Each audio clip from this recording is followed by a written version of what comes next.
대한민국 현대사의 많은 인물들은 그 평가가 극명하게 갈립니다. 그러니 부디 다양한 자료를 접하고 공부하여 자신만의 역사적 가치관을 형성하길 바랍니다.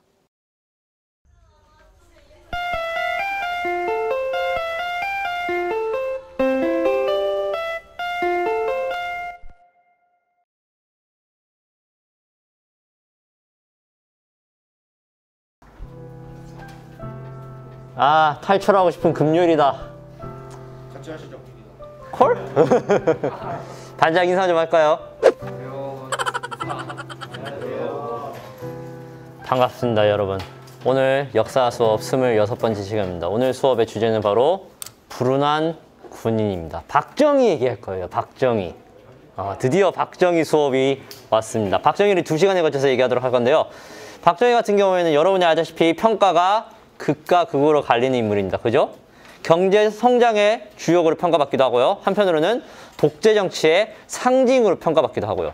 여러분은 제 2번의 수업과 그리고 다양한 자료들을 인터넷에 찾아보면서 박정희에 대한 인물을 한번 고민해보고 생각해보는 시간을 가져보면 좋을 것 같습니다. 일단 수업을 먼저 들어봐야겠죠? 얘기를 시작해보도록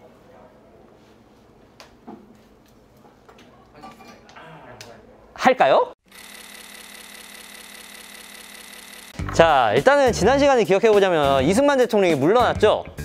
그죠? 이승만 대통령이 물러난 다음에 남은 민주당 사람들끼리 정부를 재구성을 하게 돼요. 바로 3차 개헌이 실시하게 된대요. 3차 개헌의 주요 내용은 뭐냐면 대통령 중심제를 내각 책임제로 바꾸는 거였어요. 원래 국회의원들이 이걸 계속 하고 싶어 했거든. 그래서 내각 책임제의 특징은 대통령이 중심이 되지 않습니다. 누가 중심이 되냐면 국무총리가 중심이 돼요. 이해되나요? 그렇게 내각 책임제 개헌을 했던 게 3차 개헌입니다. 참고로 뭐 3차 개헌에 다른 내용도 있는 게 양원제 국회라 해가지고 오늘날 미국의 국회가 상원과 하원 그렇게 양쪽으로 나눠져 있는 거 알죠? 그런 식의 양원제 국회를 우리도 시행하려고 했었어요. 아무튼 그랬습니다. 그래서 이 3차 개헌을 통해서 내각 책임제를 하고 다시 대통령을 뽑게 됩니다. 이승만이 없으니까. 그래서 4대 대통령 선거를 실시하고 그 결과 뽑히게 된 대통령이 바로 이 사람입니다. 윤보선. 자, 근데 얘기했죠? 지금 현재 내각 책임제니까 대통령 중심이 아니에요. 누구 중심이에요? 국무총리 중심이잖아. 그래서 그 당시에 정부를 우리가 장면내각이라고 부르게 된 겁니다. 장면내각. 장면이 대통령인 윤보선 대신에 중심이 돼서 정부를 이끌어갔던 거죠. 당시 장면내각은 나름대로 열심히 일을 합니다. 뭐 독재 정치를 막기 위한 법도 만들고요. 3.15 부정선거 관련해서 잘못된 짓을 한 사람들 어떻게 해야 돼? 잡고 처벌해야 되잖아. 그래가지고 그것을 위해서 4차 개헌, 이른바 소급입법 개헌이라는 걸 하기도 합니다. 그리고 이제 경제개발 5개년 계획이라고 우리나라의 경제 성장에 엄청나게 중요한 계획이 있었는데 그거를 처음으로 짠 것도 장면내각이었어요. 근데 문제는 뭐냐면 그렇게 열심히 일한 것도 있긴 하지만 사실 민주당 안에서 내분이 벌어졌기 때문에 국민들의 요구를 제대로 수용하지 못했어요. 대통령이랑 국무총리랑 싸운 거예요. 편갈라서. 이승만 정부 동안에 국민들의 요구를 못 들어준 게 많았단 말이야? 그럼 그거를 빨리 수용해가지고 나라를 바꾸려 해야 될 거 아니야? 근데 그럴 시간에 자기들끼리 싸우고 있으니까 이게 제대로 변화가 일어나지 않고 오히려 사회가 혼란스러워지기 시작한 겁니다. 사람들이 걱정을 했지. 이승만이 떠났다고 해서 나라가 금방 좋아지지 않는구나 하면서 걱정을 하던 차에 그때 등장했던 인물이 바로 여러분이 알고 있는 박정희가 되는 겁니다. 자, 지금부터 우리는 박정희에 대한 3가지의 이야기를 들어보도록 할 거예요. 왜냐면은 여러분들 사실 박정희가 1917년도인가 태어났거든요. 그럼 일제강점기에 태어났잖아. 근데 지금까지 뭐 하고 있다가 갑자기 역사에 등장했는가? 그게 궁금하지 않아요? 박정희의 과거. 그 박정희의 과거와 관련된 3가지의 이야기를 해줄 텐데요. 셋 중에 2가지는 진실이고 하나는 거짓입니다. 2개의 진실, 하나의 거짓인데 여러분이 거짓이 무엇인지 내 얘기를 듣고 한번 맞춰봐요. 알겠죠? 자, 시작해봅시다. 1번. 박정희는 초등학교 선생님이었습니다. 박정희가 그 당시에 어릴 때부터 공부를 되게 열심히 받아가지고 머리가 좋았거든? 그래서 초등학교 선생님이 됩니다. 당시에 어떤 선생님이었냐면은 그 소풍을 갔다가 아이가 물에 빠지잖아? 그러면 직접 헤엄을 쳐서 그 아이를 구해주기도 하고요. 수업을 하는데 아이들이 수업료를 못 내고 있잖아? 그러면 대신 수업료를 내줘. 돈 없다고 수업 못 들으면 안 돼 하면서 되게 따뜻한 선생님이었죠? 그런 사람이었다고 합니다. 첫 번째예요. 첫 번째. 2번째. 박정희는 일본군 장교였습니다. 그것도 일제강점기에. 사실 박정희 같은 경우에는 원래 군인이 꿈이었대요. 그래가지고 선생님 활동을 할 때도 그 머리맡에 이순신 사진이랑 나폴레옹 사진을 붙여놓고 잠을 잤단 거지. 그러다가 정말 군인이 되고 싶어가지고 이제 일본군에 들어가게 된 겁니다. 본인이 군인이 되고 싶다는 그 마음 하나만으로. 마지막 세 번째, 박정희의 형은 좌익에 의해 살해당했다. 박정희 형이 대한민국 해방 이후에 공산주의자에 의해서 살해를 당했대요. 그래서 박정희가 너무너무 그것 때문에 화가 나서 자기가 반공을 외치고 나왔던 거죠. 대통령 내내. 반공이라 하면 공산주의 반대. 그래서 공산주의를 극도로 싫어했던 게 박정희라고 합니다. 세 번째예요. 자, 이 셋 중에서 진실이 무엇이고 거짓이 무엇일까요? 참고로 이전에 5반 가세했는데 5반 애들은 거짓이 뭔지 맞췄어요. 여러분이 5반한테 질 수는 없잖아요. 한번 확인해 봅시다. 자, 1번이 거짓이라 생각하는 사람 손. 하나, 둘, 오케이. 내려보세요. 2번이 거짓이다 생각하는 사람 손. 하나, 둘, 셋, 넷, 다섯, 여섯, 일곱, 여덟, 아홉, 열. 오케이. 마지막 3번이 거짓인 것 같다 손. 1, 2, 3, 4, 5, 6, 7, 8, 9, 10, 11, 12. 그러면 3번을 거짓으로 선택한 거네요. 그죠? 바꿀 기회 줄게요. 이거 3번 맞다. 정말? 맞아요? 괜찮겠어? 아니요. 어쩔 안 계산했는데. 하나씩 공개합니다. 1번, 박정희는 초등학교 선생님이었다? 맞습니다. 사진 보이나요? 실제로 초등학교 선생님으로서 그렇게 훈훈한 모습을 보여줬다고 합니다. 그럼 2번을 얘기해야겠죠? 2번, 박정희는 일본군 장교였다. 맞아요. 진실입니다. 박정희는 군인이 되고 싶다는 열망 하나로 정말 일본군에 들어갔어요. 이거에 대해서 논란이 많아요. 선생님, 그러면 박정희는 친일파인가요? 하고 여러분이 지금 머릿속으로 생각 중이잖아요. 거기에 대한 답변은 내가 해줄 수가 없어요. 정치적 중립성을 위해서 내가 할 수가 없네요. 그래서 사람들 의견은 그겁니다. 뭐 박정희가 일본군 장교이긴 하지만 실제로 독립군들을 토벌하고 했던 기록이 전혀 없기 때문에 단지 박정희는 군인으로서의 꿈을 이루고 싶어서 일본군에 지원한 거 아니냐 이렇게 얘기하는 사람이 있고요. 한편으로는 아니 그렇든 말든 어쨌든 일본을 위해서 전쟁에서 활약을 한 건데 그거를 우리가 친일파라고 얘기하지 그럼 뭐라 얘기하냐 이런 식으로 얘기하는 사람도 있고요. 판단은 여러분이 하는 겁니다. 그래서 보통 친일파의 기준을 반민족 행위로 구분하는 경우가 많잖아요. 근데 그 행위가 불분명하기 때문에 박정희를 친일파로 볼 수 없다 이렇게 얘기하는 사람들이 많은 겁니다. 자, 그럼 마지막 세 번째, 박정희의 형은 좌익에 의해 살해당했다. 이것이 바로 거짓이 된 겁니다. 여러분이 맞췄어요. 그럼 누구한테 살해당한 거야? 우익에게 살해를 당했습니다. 그래서 사실 박정희는 해방 이후에 형이 우익에게 살해당해서 그거에 대한 복수심으로 어디에 가입을 하냐면요, 남로당에 가입을 합니다. 남로당 들어봤죠? 대표적인 대한민국에 있던 공산주의 단체잖아요. 테러도 저지르고 실제로 박정희가 남로당 활동을 하다가 붙잡혀가지고 무기징역까지 선고받거든요. 나중에 뭐 풀려나긴 하지만 그랬던 겁니다. 그래서 박정희의 과거를 긍정적으로 얘기한 사람들은 군인의 꿈을 갖고 군인 생활을 했으며 훈훈한 초등학교 선생님이었으며 뭐 형의 복수를 하기 위해서 열심히 살았다 이렇게 얘기한 거고요. 부정적으로 얘기한 사람들은 친일파의 빨갱이였다 이렇게까지 극단적으로 얘기하는 겁니다. 판단은 여러분이 하는 겁니다. 어쨌든 그런 과거를 갖고 있던 박정희가 대한민국이 수립된 이후에 다시 한번 군인으로서 활동을 하게 됩니다. 남로당 활동을 접은 이후에.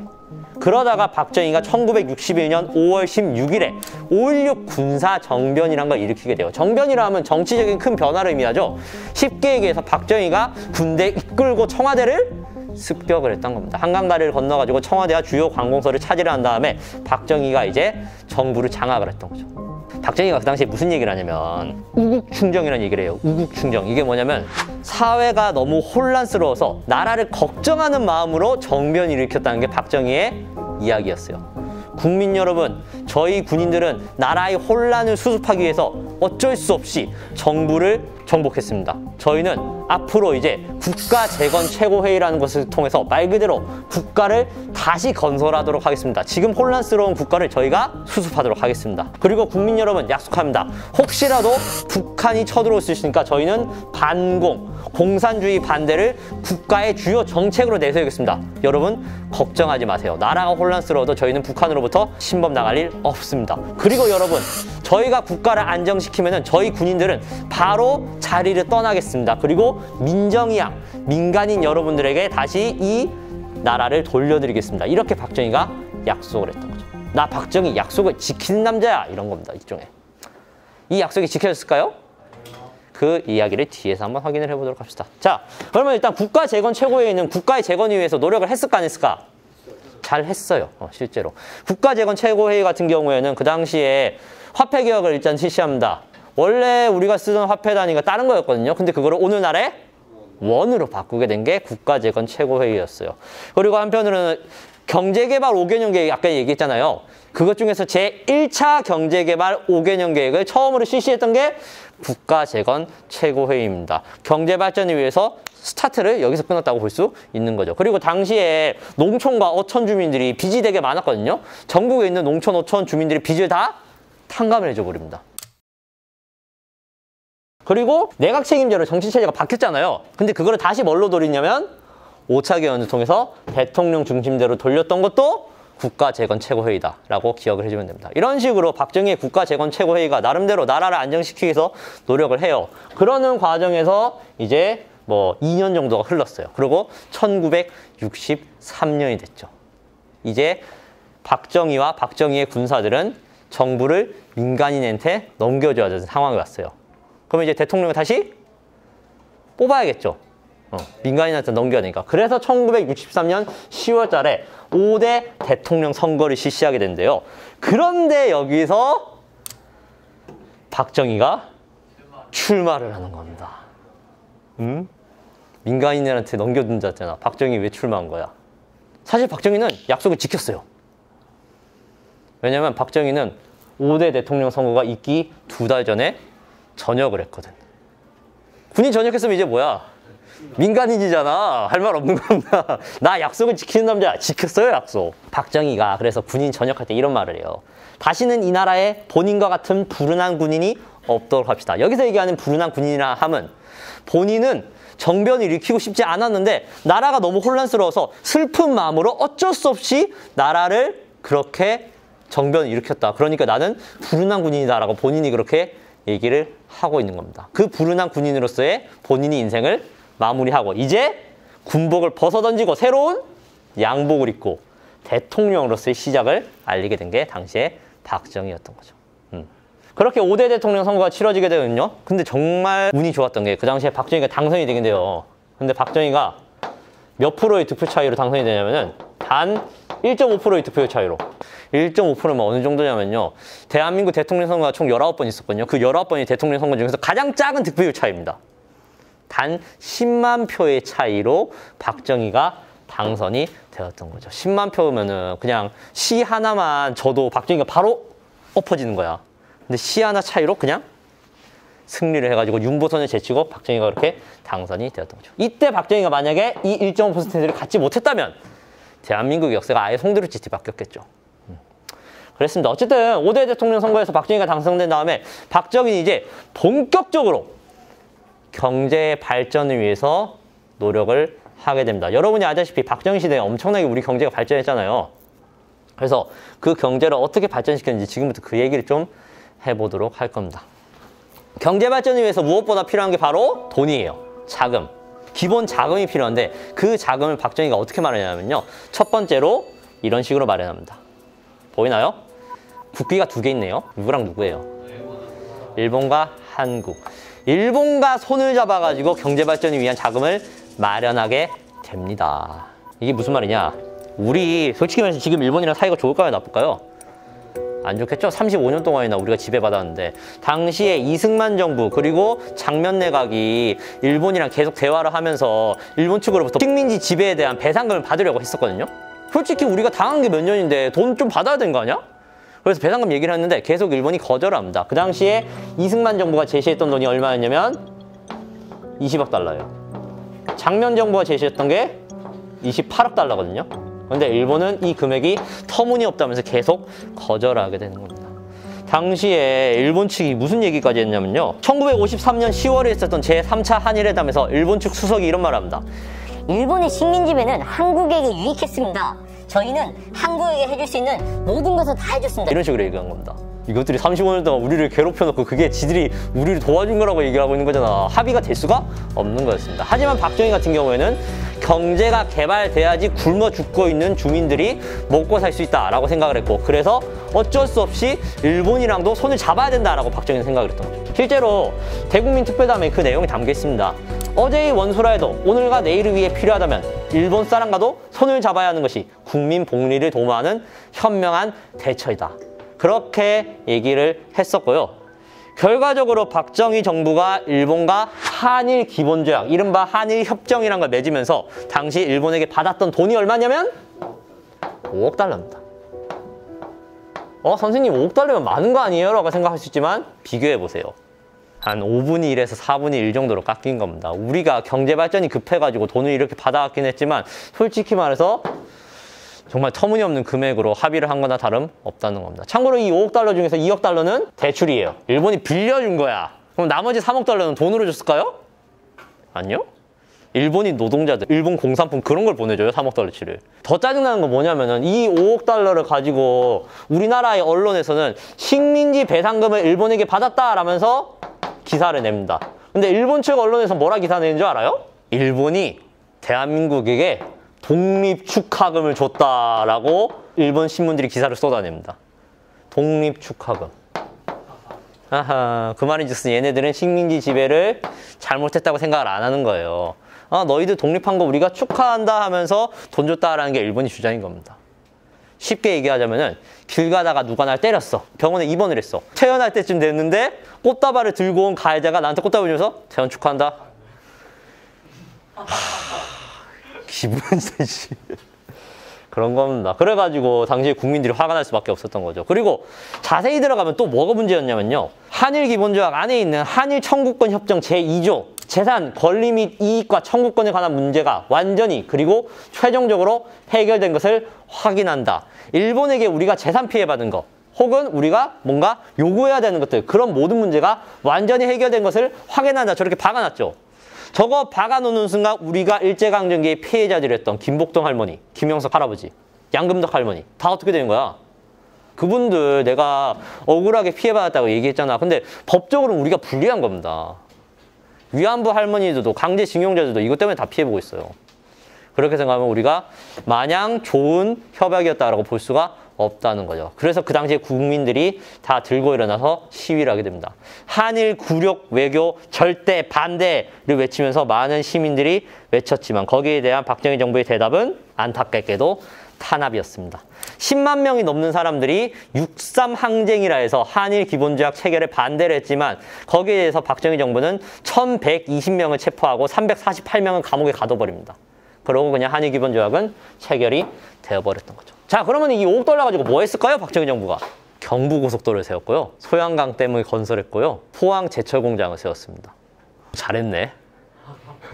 고속도로 잘 깔았지. 포항 제철 공장 지금 포스코 잘 되고 있지. 소양강댐 당시에 우리나라 경제 발전에 큰 기여했지. 그래가지고 돈을 참 잘 쓰긴 했어요. 근데 또 아쉬운 거는 그 돈 중에 10%도 안 되는 돈이 피해자에게 돌아가게 됩니다. 솔직히 피해자한테 또 많이 돌아갔으면 어떻겠을까 하는 생각도 있는데 결론적으로 얘기하자면 참 금액도 아쉽고 우리가 솔직히 불리하게 협약을 맺었지만 그 돈이 경제 발전에 잘 쓰였다라고 이렇게 얘기할 수 있는 거죠. 자, 박정희 정부가 경제 발전을 위해서 자금을 또 어디서 마련하냐면요. 우리나라의 인력을 해외로 수출하면서 마련합니다. 국제시장 영화 봤죠? 그 내용 그대로예요. 일단 첫 번째로 당시에 박정희 정부가 베트남으로 우리나라의 젊은이들을 보냅니다. 왜? 군인으로 보내는 겁니다. 당시에 베트남이 전쟁 중이었거든. 그래가지고 미국 정부가 너희들 군인을 우리에게 보내주면 우리 미국이 너희들 직간접적으로 지원해줄게 이렇게 얘기를 하는 거예요. 그래서 베트남에 우리나라 국군이 30만 명이 넘게 파병을 가게 되는 겁니다. 거기서 열심히 싸우는 거죠. 미군의 3분의 1 정도의 봉급을 받았거든요. 근데 3분의 1 정도면 되게 적게 느껴지잖아. 근데 그 당시엔 우리한테 그 돈도 되게 고마운 거였거든. 그래서 당시에 많은 젊은이들이 미군의 3분의 1의 봉급을 받고 그거를 이제 대한민국에 송금을 하면서 외화를 쌓아드리는 겁니다. 한편으로는 전쟁 과정에 군수물자가 왔다 갔다 해야 되잖아. 그 군수물자를 나르는 과정에서 한진그룹이란 회사가 성장을 하게 됩니다. 그게 오늘날의 대한항공이 되는 거예요. 그리고 베트남 전쟁 과정에서 많은 건물들이 무너졌는데 그거를 우리가 다시 세워주면서 건축업체들이 성장을 하고요. 그러는 과정에서 당시 베트남 전쟁을 통해서 우리가 벌어들인 돈이 10억 달러입니다. 엄청 많이 벌어들였죠. 이것도 되게 성공적이었어요. 근데 문제는 뭐냐면은 이 사람들이 다 살아 돌아오진 못했을 거라는 거죠. 방탄 보이나요? 실제로 베트남 전쟁에 참여했던 군인의 방탄 헬멧인데요. 정조준 금지구역이라 적혀있죠. 얼마나 죽어나온 사람들이 많았으면 저렇게라도 써가지고 그랬습니다. 당시에 5,000명이 전사를 했고요. 7,000명이 부상을 당했습니다. 그리고 오늘날까지도 그 베트남 전쟁의 후유증으로 고생하는 분들이 많은데 그분들에 대해서 제대로 보상이 이루어지지 않고 있는 점도 있어요. 그런 점을 생각하면 참 안타까운 면도 당연히 존재한다라고 볼 수 있는 거죠. 그리고 베트남의 군인들만 파견한 게 아니라 독일에 이제 간호사와 광부를 파견하게 됩니다. 독일의 간호사들이 한 내용은 여러분이 잘 알죠? 시체 닦기 같은 그 다른 독일인들이 피하는 업무를 주로 맡게 되고요. 그리고 광부들 같은 경우에 이제 1000m, 지하 1000m로 쫙 들어가가지고 광물을 열심히 캐면서 그때 번 돈으로 이제 대한민국에 있는 가족들을 먹여 살리면서 대한민국의 외화를 착실히 쌓아갔던 거죠. 그래서 박정희의 경제 발전을 좋게 얘기하는 사람들은 어떻게 얘기하냐면요. 아, 박정희가 우리 국민들과 함께 열심히 힘을 합쳐가지고 나라의 경제 성장을 이뤄냈구나 이렇게 얘기한 겁니다. 근데 나쁘게 얘기하면 어떻게 얘기할 수 있어요? 진짜 나쁘게 얘기하면 일본한테 자존심 팔고 국민들 목숨 팔아가지고 경제 발전한 거 아니냐 이렇게 얘기할 수 있는 겁니다. 나쁘게 얘기하면. 근데 둘 다 핵심은 어쨌든 경제는 발전을 했다는 겁니다. 그거는 부정할 수가 없어요. 당시에 박정희 정부가 1964년쯤에 1억 달러 수출을 성공하게 되거든요. 엄청난 성공이었습니다. 모두가 야 이게 가능한 거였어? 하고 정말 감탄을 했었죠. 그런데 그로부터 7년 후인 1970년에 10억 달러 수출을 성공합니다. 이까지도 엄청나게 성장한 건데 근데 6년 만에 나라를 몇 배로 불린 거예요. 나라 경제를 10배로 불려버린 거예요. 그 정도면 진짜 역사적인 경제 발전이라고 얘기할 수 있는 거죠. 1970년에는 얼마 수출 성공했다 했어? 10억 달러 수출 성공했다 했잖아. 근데 내가 얘기 안 한 게 있어요. 1977년이 되잖아요?